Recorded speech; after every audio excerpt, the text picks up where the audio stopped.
আসসালামু আলাইকুম। আপনারা সবাই কেমন আছেন? চলে আসলাম আবারও নতুন আরেকটা সকালে। আর এখন হচ্ছে আমি ঘাসের ভুঁইতে এখন দাঁড়িয়ে আছি। আর জাস্ট ঘাস দেখেন ভাই এখন চিন্তায় পড়ে গেছি বুঝছেন? এই দেখেন এই সাইড দিয়ে ঘাস বড় হয়ে যাচ্ছে আবার, বুঝছেন? এই সাইডে এখনো কত ঘাস আছে দেখবেন, এই দেখেন। চওড়ায় তো ঘাসের ভুঁই এতখানি, আর ঘাস হইছে কি দেখেন, ঘাস মানে আ মানে একেবারে মানে যা মনে করছিলাম তার থেকে হাজার গুণে ভালো হইছে। মানে আনএক্সপেক্টেড। ঠিক আছে? মানে এত সুন্দর ঘাস হইছে। আরে আমার তাও হিসাব রে কেমনে কেটে নিছে। কত বড়, বড় ইয়ে রাখছে দেখছেন? না এগুলো আবার কাটতে হবে আমার। কি করছে? এই কারণে হচ্ছে আমি ঘাসের বই দিয়ে আসলে নিজে, নিজে ঘাস কাটি। কাউরে দিয়ে ঘাস কাটাই না। কোন কাজের লোক থাকলে তার দিয়েও ঘাস কাটাই না আমি কোন সময়। যে শুধু এই ঘাস বড়, বড় কাটে মানে উঁচু, উঁচু রেখে কাটে এই কারণে। আর ঘাস মানে আমি নিজের হাতে ঘাস কাটলে ঘাস হয়। ঠিক আছে? মানে নিজের মতো সবকিছু করলে ভাই মানে আ হওয়া লাগবে এরকম একটা জিনিস। ঠিক আছে? দেখেন কত এখনো ওই পাশে মেলা আছে। ওই দেখেন। ওইদিকে যাইতে পারতেছি না এখন। ওই পর্যন্ত আছে। আর এটুকু ঘাস আছে, কত ঘাস একটু কল্পনা করে দেখেন তাইলে। আ এখন কাহিনী হচ্ছে যে আমাদের গরু আছে মাত্র। এখন ৪ টা আছে। কিন্তু আ গরু আপনার আ সবসময় থাকতেছে না।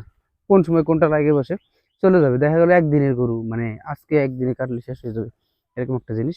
তো এখন ঘাস ভাই এত ঘাস লাগবে না আমাদের। যদি কেউ ঘাস নেন তাহলে অবশ্যই এসে নিয়ে যেতে পারেন। সমস্যা নাই। এখন আ কাহিনী হচ্ছে আ এই ভুঁইটা ১৫ দিনের ভিতরে খালি করা লাগবে। ঠিক আছে? এই যে এই ভুঁইটা ১৫ দিনের ভিতরে খালি করা লাগবে।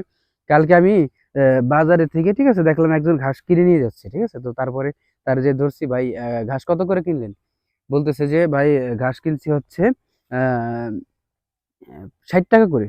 ৳৬০ করে বলছে। আমি বলছি, "ভাই আমি" আর বোঝা দিছে ভাই এতটুকু মানে কি বলবো ২ হাতে বেড়ে পাইলে যতটুকু হবে না এমনে, তো অতটুকু মানে ওর থেকে একটু বেশি দিছে মনে হয়। মানে এক গাড়িতে ঘাস। ঠিক আছে? তো আমার মনে হয় আমাদের ওই ১ ছবের বেশি হবে মানে কম হবে। এর একটা ছবের এর একটা ছবের এই যে একটা ছব না এই ছবের কম হবে আরো। এই যে দেখেন এই ছবটা যেরকম না এই ছবটার থেকে কম হবে আরো এই একটা ছবির। এত মানে এত কটা ঘাস দিছে। তাই ৳৬০ দাম, ৳৬০। তো আমি কি করছি? আমি বলছি, "ভাই ৳৫০ দিবেন। আ আমি আপনারে একেবারে বেশি, বেশি মানে যে দেখাইছে না যা তার থেকে ডাবলের থেকেও বেশি দিব।" এরকম কথা বলছে আরকি। ঠিক আছে? যে আ এরকমভাবে দিব, আপনি ঘাস কিনলে আমার থেকে ৳৫০ করে নিতে পারেন। তো সে কি করছে? ১৫ আঁটি ঘাসের অর্ডার দিছে। কালকে সম্ভবত কালকে সকালবেলা তারে দেয়া লাগবে। তো এখন আ আমাদের বাসার যে ঘাস আছে ওই ঘাস মানে করে কাইটা তারপর হচ্ছে আমি ১৫ আঁটি ঘাস কাইটা এই জায়গায় রাইখে দিব। আ ওই পাশ দিয়ে গাড়ি আসে ওই পর্যন্ত। ওইখানে আসার পরে গাড়িতে পাঠাই দিব। ঠিক আছে? আ আর তার ভিতরে ১ আঁটি ঘাস তারে ফ্রি দিয়ে দিব। মানে সে ভাড়া দিবে। সেই ক্ষেত্রে তারে ১ আঁটি ঘাস ফ্রি দিয়ে দিব। তো এই হচ্ছে কাহিনী। আর ভাই যে পরিমাণে বর্তমানে আমার ঘাস আছে, ঠিক আছে? এই একটা আছে, ওই পাশে আছে। মানে এই সব হচ্ছে ঘাস এই জায়গায় তো খাওয়ানোর উপযুক্ত হয়ে মানে পার হয়ে যাচ্ছে উপযুক্ত, ঠিক আছে? এখন না কাটলে দেখা যায় যে আপনার কিছুদিনের ভিতরে এই ঘাস খাওয়ানো যাবে কিন্তু দেখা যায় যে গরুর গাল ছেড়ে যাবে। ঠিক আছে? তারপরে আবার মনে করেন আমাদের কোরবানির সময় ঘাস লাগবে।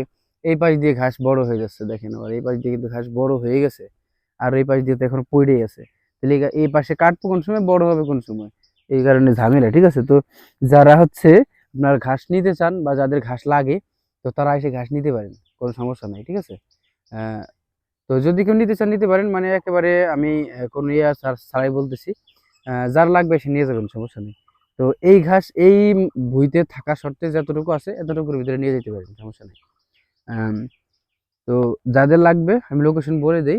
আর আপনারা কমেন্ট করেন আমি অবশ্যই উত্তর দিব। আ তারপরে লোকেশন বলে দেই, এটা হচ্ছে গোপালগঞ্জের কাশিয়ানী থানায়। ঠিক আছে?